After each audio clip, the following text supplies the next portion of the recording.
Welcome to the Rock Interview Series with host Thomas S. Orwatt Jr.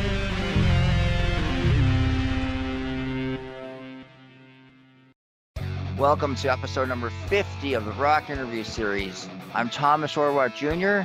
It is May 19th, 2022, and for this feature I have guitarist, songwriter DON Mancuso as my guest. Don is a well-respected musician from Rochester, New York. He started his professional music career at the age of 18 with a band called Black Sheep, which also featured vocalist Lou Gramm. Black Sheep released 2 major label records and toured with Kiss and performed as an opening act for many legendary bands. Black Sheep broke up in 1976, and shortly after, Lou Gramm joined up with Mick Jones in the group Foreigner. Currently, Don has a new band called Lips Turn Blue. They recently released a new record on May 6th. This 13-track release is a melodic rock masterpiece and features the vocals of the late Phil Naro. What follows is an exclusive interview with Don Mancuso in which he talks about Lips Turn Blue, Black Sheep, and his almost 50-year-long career. So here he is, Don Mancuso. We're celebrating episode number 50 of the Rock Interview Series. And we wanted to have a great special to celebrate that. And I got in touch with my old friend, Don Mancuso, who is a legend, especially in the central New York and western New York music area. Don, how are you doing today, man? Doing great. Doing a lot of these, promoting the new Lips Turn Blue and a few radio spots that they're going to put on different stations around the country and over in Europe. I mean, you've had a pretty impressive career, started back in the 70s with Black Sheep, which was Lou Gramm's band that he was in before joining Foreigner. You're also in a band called Cheater that was popular, especially here in Western New York. 97 Rock used to play the heck out of that 10 Cent Love Affair single that you had. So we're going to talk a little bit about Cheater also. And then we're going to talk about D Drive, which was a band that you had. Yes, I have my D Drive CD here. And of course, we're going to start off by talking about your brand new project, Lips Turn Blue. You've released a couple videos from it so far. Really great melodic rock type of record. The more I listen to, the more I love it. It's really great. If you're a fan of Foreigner or Journey, or like the Brian Howe version of Bad Company, you're going to absolutely love this release. And it also features Phil Naro, who passed away about a year ago. And he sings on it. He sang actually on everything except for one track that Lou sang on. So Phil sang on all the tracks except for one, which Lou Gramm sang on. Yeah, Chain on Me. Phil sang that one. He wanted to redo it before he passed. That was his dream, was to get the record out there, and he wanted to redo Chain on Me, his version. And we actually did the song. You have the first, my second solo album that was called Don Mancuso's D Drive. Mm-hmm. There was a song off of that Lou sang that Phil and I co-wrote together called I'm a Little Outside. That's the only guest spot with a singer right now. I see. Okay. So let's talk about promotion for this. You said you have a new lead singer who's going to be going on with you guys. Are you planning on playing any dates for this? I know you've already played one show in Rochester. Yeah. Anything else, like in Buffalo, perhaps? We'd like to, yeah. If we can hook up with the right venue and promoter, we'd like to get into Buffalo, Syracuse, Albany, and go into Ohio, Pennsylvania. Keep it kind of in the Northeast for now, and it's just a matter of demand. If we get some kind of airplay or a big hit on exposure in a certain area where we're selling a lot and people. We know we've got a few hundred or a couple thousand people that want to come see us, and we'll be there. Excellent. And in listening to this record, I'm thinking to myself, man, you would be a great support act, for one of those like Journey or bands such as that. I mean, I think you could really appeal to many of their fans. Exactly. That's what we're hoping to do. Yeah. Well, I definitely hope it happens for you. I want to talk about one of the videos that you put out for the song Pray for Tomorrow. That's such a great video that you put out. Tell us a little bit about the making of that video, and I mean, it looks like one of those, like, good old fashioned MTV videos from like the '80s, Yeah, that's because there's actually spots in it that were taken from the original video that we did back on the album that you held up, Straight Up the Middle. That was the big song, and we had 3 or 4 churches that wanted to license the song for their purposes, and they chipped in a bunch of money, and we put in our time and laboriously did like shoots upon shoots upon shoots and different locations, and we kind of pulled from that. And Lisa G, the girl that I work with in another project with Carmine Appice and Kenny Arnoff, she put together the video and kind of grabbed what was relevant to that and some of the new footage of what we had. hmm And there was another video also for just push, Yeah, just push, and that's another great video that and a great song. yeah. Thank you. That was one of Phil's biggies, and I just helped him finish some lyrics and a little bit of the music, and it was like, yeah, good tune, kind of Mhm. R&B, but pop. Yeah. But before we go any further, let's tell the viewers how they can purchase the Lips Turn Blue CD. Okay, everybody's been asking me this, and as far as I know, I know a couple people that bought it on Amazon. I know a couple people that have bought it through a couple of different outlets like that. You can buy it directly through MIG in Germany if you're over in Europe. That would be the way to go there, or Amazon, because they have networks everywhere. Or you can come to me, and I have a few. Well, that's even more of a reason why you should have a show in Buffalo, so we can all come to the Buffalo show and I'll buy it from you personally. That's what I was saying, because I know at least probably 50 people out there that have followed D Drive and my solo stuff, Cheater, all the bands I've been in. I mean, we had Billy Sheehan as a guest on 3D, so people are aware of our presence, and with a new product, I'm sure they would make it out to purchase a CD and get some signatures. Yeah, definitely. When was this record recorded? Well, we were all segregated, Phil up in Canada, us down here at our respective homes and businesses, and that was during the lockdown. And we wanted to put out Pray for Tomorrow basically for the healthcare workers and first responders that were dealing with more BS than I could imagine anybody would ever want to put up with and working their tails off. So we did the one song. And since we didn't see the light at the end of the tunnel from the pandemic of them releasing us from, being held hostages in our homes, we decided to do a couple more, and then a couple more. Well, why don't we do a couple more? Well, we'll make it an EP. Oh, hell, let's just do a whole album. And during the pandemic, it was basically all recorded while we were in shutdown and remotely from, Zoom meetings and, calling each other on the phone and playing each other ideas. And it was the saving grace. It kept me sane while the pandemic was going on, because I couldn't believe what was happening.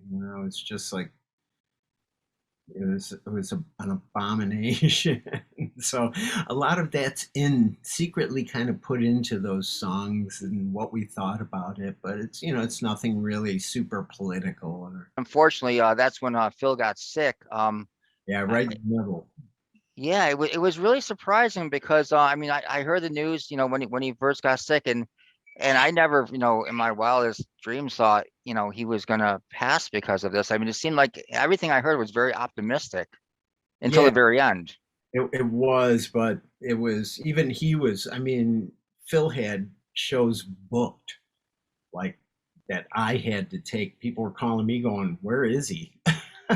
He's supposed to be playing here next week. And I'd have to break the news to him, and they were in tears. And along with me, and I ended up putting like a band together for each of the shows that I got calls on, just to honor his commitment, because I promised him I'd do whatever I could to make sure the record got listened to by as many people in the world as possible, and I would cover any dates that he couldn't. Hmm. Yeah. I mean, did he seem like, to you, did it seem like he was gonna be able to beat this, or? He was real positive. I mean, he thought, I'm sure right up until the last week or two, that he was gonna come out of it okay. Just didn't happen, which is biggest bummer I've been through in a year or two, or a couple other ones during the same point. But just stupidity and cancer, mostly cancer. I lost a lot of people to cancer that whole year, it seemed. Hmm. Yeah, that's terrible. Lou Gramm, who you've been, on terms with since like the early '70s. You formed Black Sheep with him. He had cancer also, but he beat it.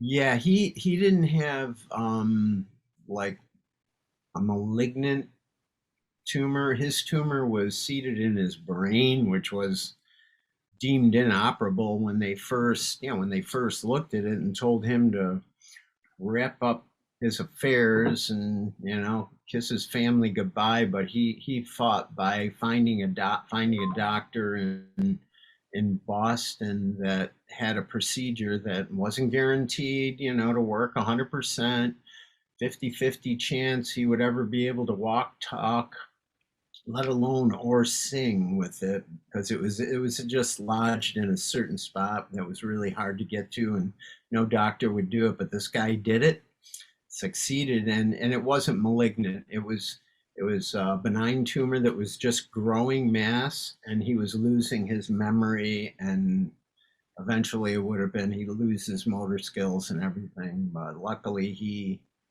got real lucky. He was blessed. He's meant to be here for a reason. Wow, that's incredible. I did not know the details of that.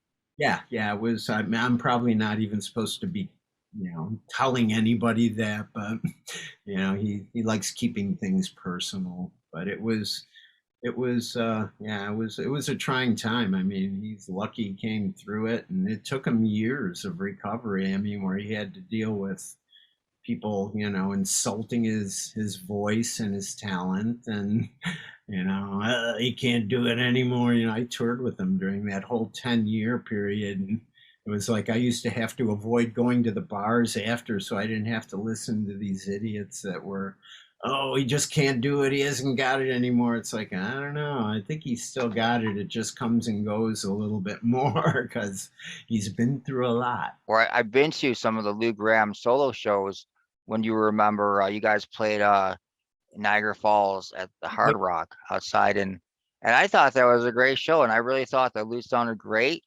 He And does. I mean, he's still got the same voice, and at different times, depending on how he's feeling that day physically, because he has good, just like anybody that's our age has good and bad days, and something like that, is a very physical job mhm, right there. yeah, have you and Lou worked together on anything recently? Yeah, we did a show. He called me to do a show for him that he had a commitment to do in Rochester over the past winter. So I got the guys together here that work with Lips Turn Blue, and we did the show with him. The other upcoming shows? I know he's booked for a show in I think south of Buffalo. It's probably the all-star band. He decided that he couldn't really do his own show because he couldn't really generate the hard ticket sales himself from certain venues. So he decided to put together like an all-star band of people that have had their own success on their own stuff, and hopefully they can make that fly. And he's really retired, but he wants to keep playing, if he can, and he can make the money and draw people. So hopefully this thing works out for him. Yeah. luck in the world. He deserves it. Absolutely. I want to get back to Lips Turn Blue. I want to ask you, who are the other band members involved in this band? The new singer's name is Iggy Marino, Ignatius Marino. Great guy, great singer. Phil would be proud the way he's doing this stuff. The new drummer we have is Roy Stein, because we had actually we kept some of the tracks from our first um, efforts from D Drive that we used with Joe Lana, and we also had Mark Schulman, Pink's drummer. He basically did most of the other tracks on the record. He was home for the pandemic, so he had the time, and he had played on my solo album, No Strings Attached, and loved this stuff. So we figured we'd hit him up again. He's a great drummer. So Roy Stein on drums, Eric Bieber on keyboards, and Mike Mullane on bass and vocals, which are basically those were the old or the last known D Drive members that we were using to go out and do D Drive shows with Phil. So is Lips Turn Blue just kind of like D Drive rebranded? Yes. The answer is yes to that, because we were going out shopping a deal for D Drive, and when Mig Records turned out to be interested and was actually getting serious, they told us that due to a lot of noise coming from a band in Japan called D Drive, which features this drop dead gorgeous Asian girl that shreds like there's no tomorrow. They do like a prog rock instrumental, all instrumental thing. But I mean, with the advent of YouTube, you put her on there with her band, and she's got like 100 or 200,000 followers that just give us more, give us more. Well, that's D Drive to them, so they didn't want us, even though we do have a cult following of probably 30-40,000 people that know of us around the world and love us. It just wasn't a smart move on their part to invest the money and time into us unless we had something new. How did you come up with the band name? Our manager, Bruce Pilato, he came up with it. We were at a loss. We had all these ideas. None of them sounded as good as D Drive. We were all kind of bummed out, and he went around and took some consensus from the other, name people in the business that he knows, and got some ideas, and Lips Turn Blue came up, and I'm like, well, I guess it's as good as anything right now, and I'll call it LTB. I like that. LTB is cool. And I want to compliment you on the cover art for the record. I mean, that is one cool album cover. Oh yeah, you don't have to compliment me. The guy that did it, look at the credits. The guy that did that, I think, was a friend of Bruce's in Chicago, a graphic arts guy. And it is. I mean, the two shows we've been at, we probably, if we would have had T-shirts with that image on it, we could have paid off half the album. It's definitely very eye-catching. I want to go back and talk about the beginning of your career. I mentioned Black Sheep in the beginning of the interview. Doing research on Black Sheep, I find the whole thing very fascinating. How you were with Capitol Records at the time, and we're talking like 1975, 1970, mid 70s, right? Yes. Lou Gramm was in the band. That was his very first band he was in? Well, I mean, he was in other bands, but not original rock bands that had label deals, and his name was Grammatico at that point. And we were actually the first American act signed to Chrysalis Records. That's how we got our start in 74. And then we put out a single, Stick Around, with a B-side, Cruisin', and we had a nominal hit with Stick Around, I guess, in Knoxville, Tennessee, and a couple other places, but they didn't see the response that they had hoped for the band, so we got dropped from Chrysalis, and they signed another band, which was really great. I mean, they're one of my favorites. And we went on to Capitol at that point and did 2 albums on Capitol Records. What band were you referring to? The band that we got dropped for? Yes. Was one with Schenker. Oh, was it UFO? UFO, that was it. I mean, they were one of my favorite bands, and Schenker's like one of my heroes. When I heard we got dropped because they wanted to pick them, I was like, good reason. I'll go in peace. Yeah. Yeah, now Black Sheep was very popular in Western New York and Central New York. I read that you guys even opened for Kiss. Oh no, we opened for Kiss the whole Eastern Seaboard and the Midwest. We did the whole Alive tour except for key dates where we didn't. We were off doing, Hall and Oates warm ups and other openers with other acts. Wow, that's We incredible. I think we did like 10 or 15 dates with Kiss on the Alive tour, right down the coast and into the Midwest, and then yep, from there, yeah, that was pretty much it because we were on tour with Kiss when the truck flipped for the third time and we lost all our equipment and we just said, that's it. It ain't meant to be. You lost your equipment in a truck crash? Yeah, it was the third one. We had lost it two times before that, and then this one, our management didn't keep the insurance up, so they told us, we're sorry, you're going to have to buy all new gear, and we said, well, we don't have enough money to do that, and if you're not going to help cover the costs on that, you can take the third album and do whatever you want with it or get another band. Do you ever think back and wonder, man, I wonder what would happen if we didn't have that crash and we stuck around?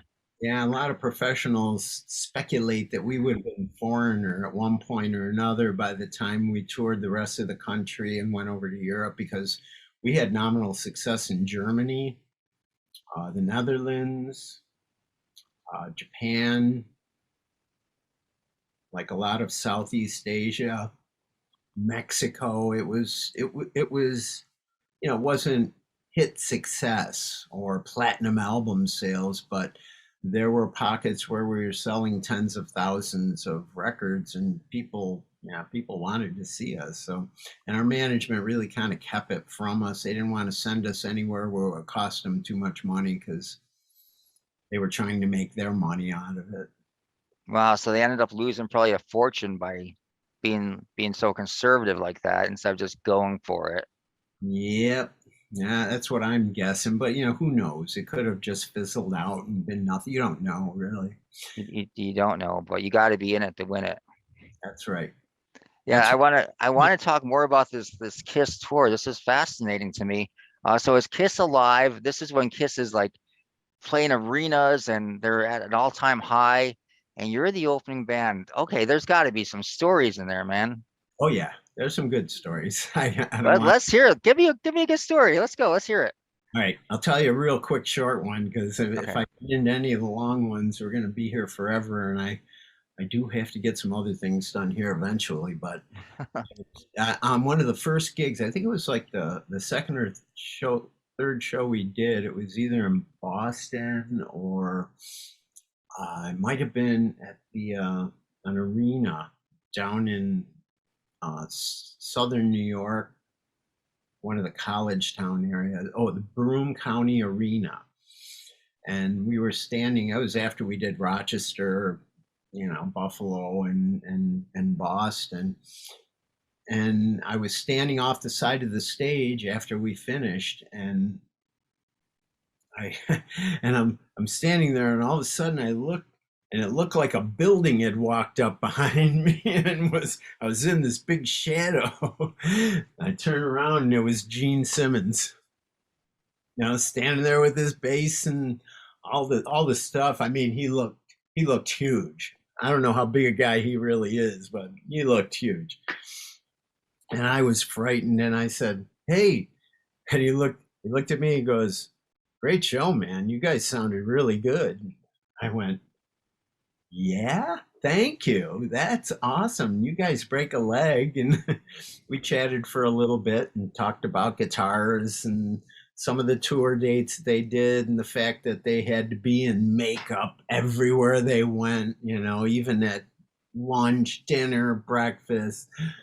That was the thing then, was people weren't to know who they were without makeup. So there's was a hard thing to do, but it paid off in the long run for him. What did you think of Kiss and their stage show at that time? It was freaking amazing. I mean, I had never seen a pyrotechnic show that big.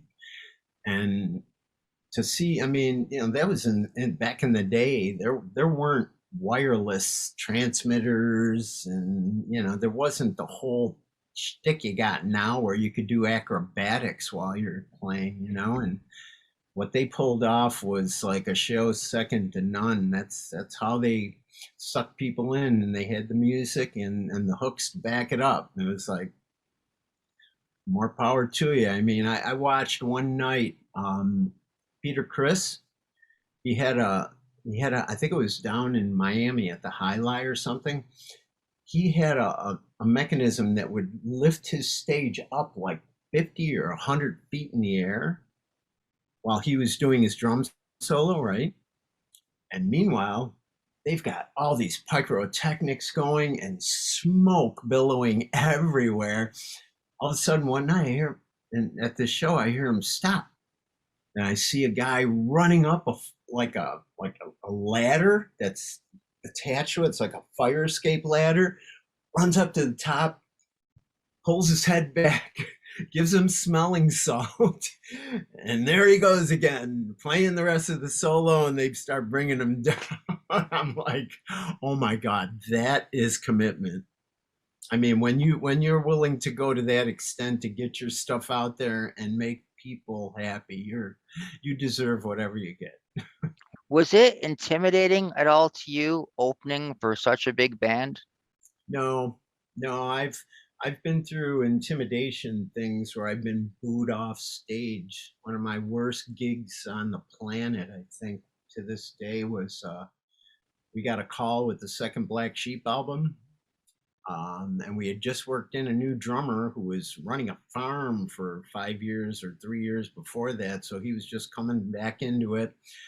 We had written some of the music for the second album, and we got a last minute call from our booking agency that said, we want you to do this show in New York. We know it's last minute, but the opening band bailed out, and it was with Peter Frampton at the New York Academy of Music.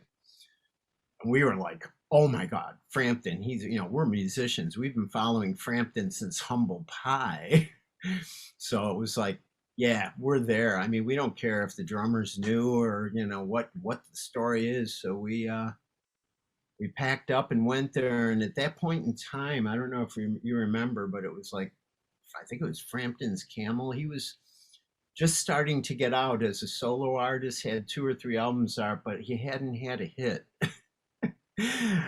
And he was the headliner, but they had to hire an opening act that would draw people. So they hired a hot band at the time that was going to be the draw, Montrose. And the rest of that story. It's like Montrose was, all of a sudden they had hits on the radio. They had their own tour happening. They bailed from Frampton's tour, and we were the openers. And basically, half the people or 2/3 of the people were there to see Montrose. When they saw us, they started booing and throwing things, and things just went, to hell in a handbag real quick. Those concerts in the 70s were insane. I went to my very first concert in 1978. I saw Ted Nugent at the Buffalo Memorial Auditorium. And it was unbelievable what was going on. And I mean, in retrospect, what was going on in the concerts. I mean, people were throwing fireworks in the arena, and it was just nuts. It was scary. Boy, those were the days, man. I mean, I remember people, these people actually had like food and vegetables. I don't know if they bought them on there when they were there. I mean, I'm standing there, and to add insult to injury, now we're being booed off stage, right? I mean, we're trying to get through our show, but people are yelling Montrose so loud because there's 5 out of 8,000 people that are there to see them. They paid for them. You can't blame them, right? And and they're throwing things at us, and we get through 2 or 3 songs. All of a sudden, the power goes down to the keyboard rig and my guitar rig. And the next thing you know, Lou and Bruce, bass player, and our brand new drummer that hasn't never played out in front of anyone near this type of people in that venue, are out there alone trying to finish another 2 songs and just get it over with. So what's it like backstage after like a disaster like that? Do you guys laugh it off? Did you laugh it off, or did you just like, were you pissed? Obviously, you had to be pretty angry.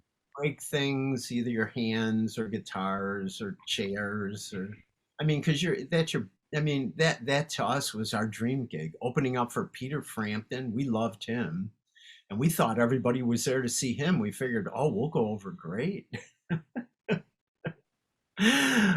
Sometimes things don't work out the way you want. It's all right timing and placement, right? Yeah. Yeah. So Black Sheep broke up after the third truck crash, and then you lost all your equipment. Yeah. And then did you want to form another band after that? I know Lou Gramm got recruited by Mick Jones shortly after that. Yeah, it was about a year after that. He had actually tried to recruit him when we were out touring for the second album, but he didn't have the backing at that point. And Lou pretty much kind of, saw the writing on the wall. I mean, you can have the greatest band in the world, the greatest songs in the world. If you don't have a lot of backing to get it to the right people, then you're pissing in the wind. Mm-hmm. So So he actually he finished Black Sheep. I think he was on welfare for 6 months, and he found a full-time job delivering appliance parts, did that for about 6 months, and Mick got the backing he needed and had people interested in hearing his stuff. So he went to New York for $250 a week, quit his job, and rolled the dice and won. yeah, what did you think the first time you heard Foreigner? Well, I had heard them when they were named Trigger before they named themselves Foreigner. I thought they were good. I mean, it's like, yep, they sound like Black Sheep with kind of like a different selection and some more up tempo stuff. Those first two Black Sheep records. One of the things that I've read about Mick Jones, he claims that he really, developed Lou's voice to become what it was, and I don't really agree with that, because I think it sounded a lot like it did on Black Sheep.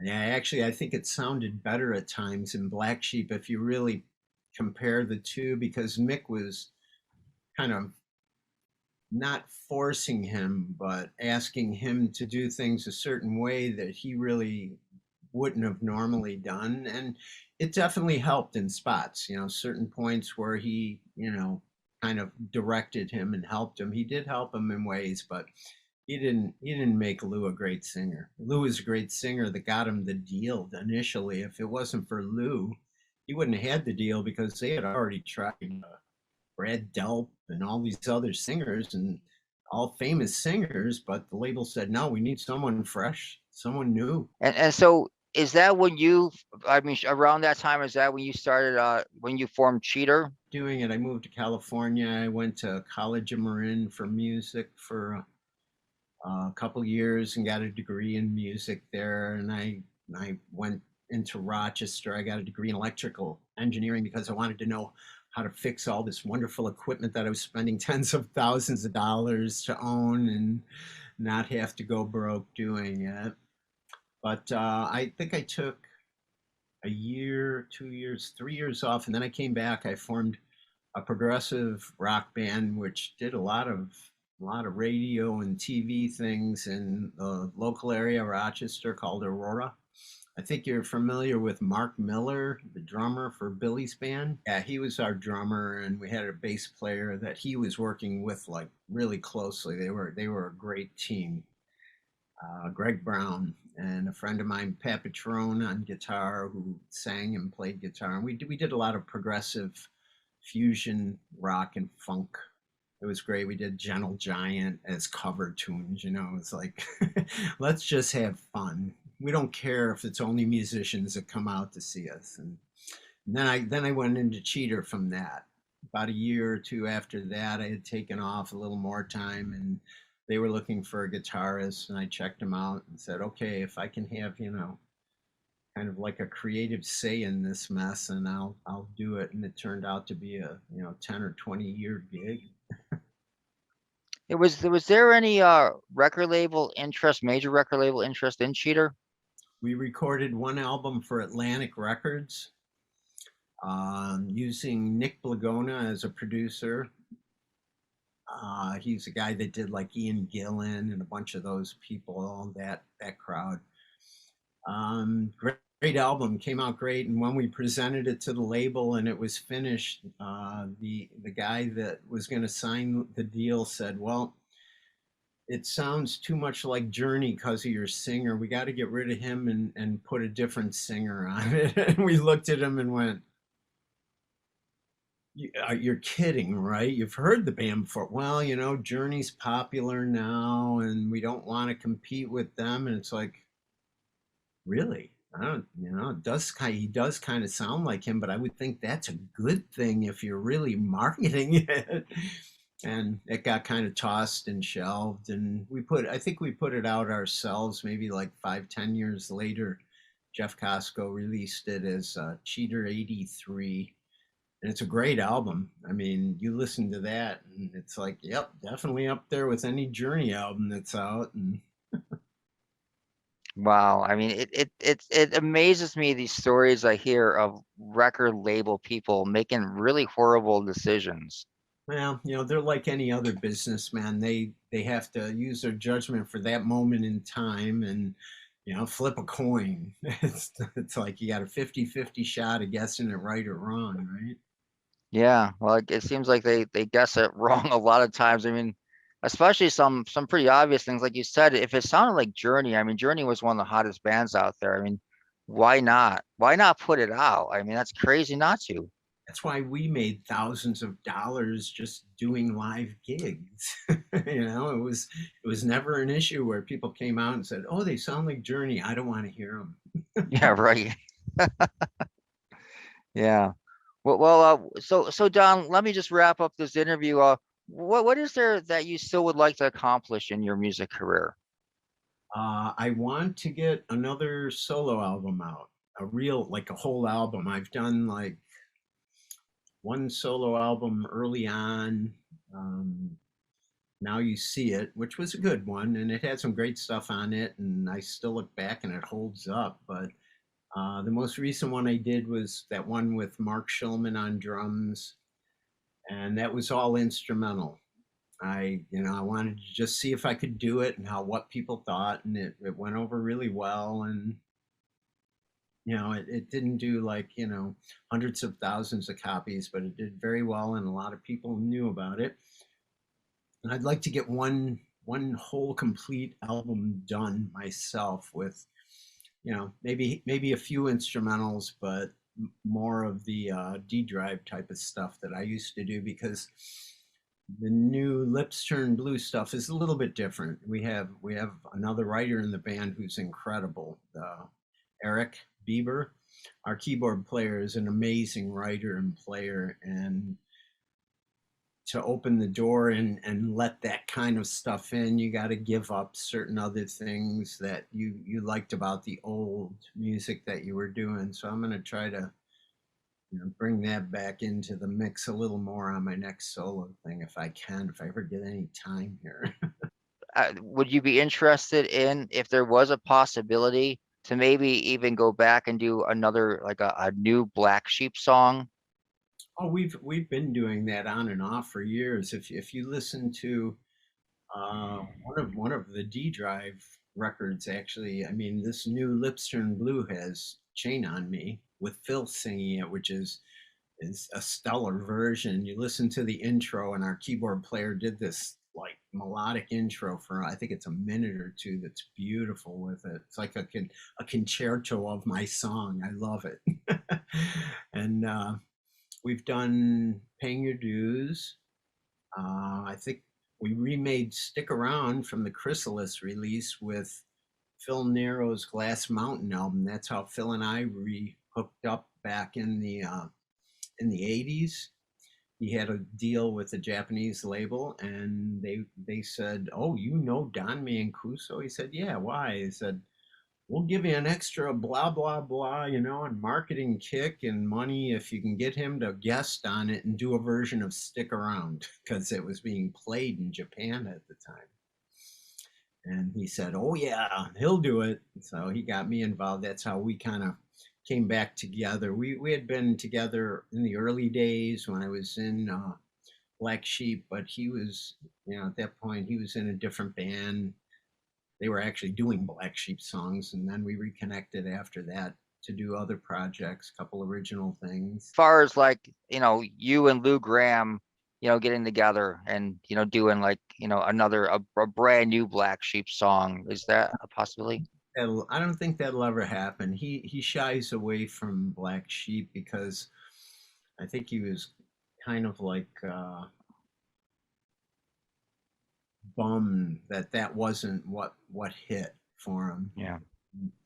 So he kind of like there were even a couple times where we did Black Sheep reunions where we outdrew what we were doing as his solo act, and he kind of took that to heart. You know, it's like when you're doing your own solo thing, you want that to be the more of the important thing and not the band you were in 30, 40 years ago.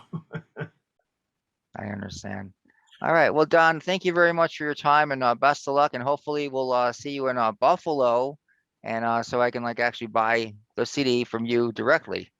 Yes, that would be wonderful. I'd love to see you out, and hopefully we can be playing some of the CD for you. Just kind of spread the word as you're talking to people, and it'll help. All right. It sounds good. Well, thank you very much, Don. You have yourself a great day. You too, Tom. All right. Take Bye-bye. Bye bye.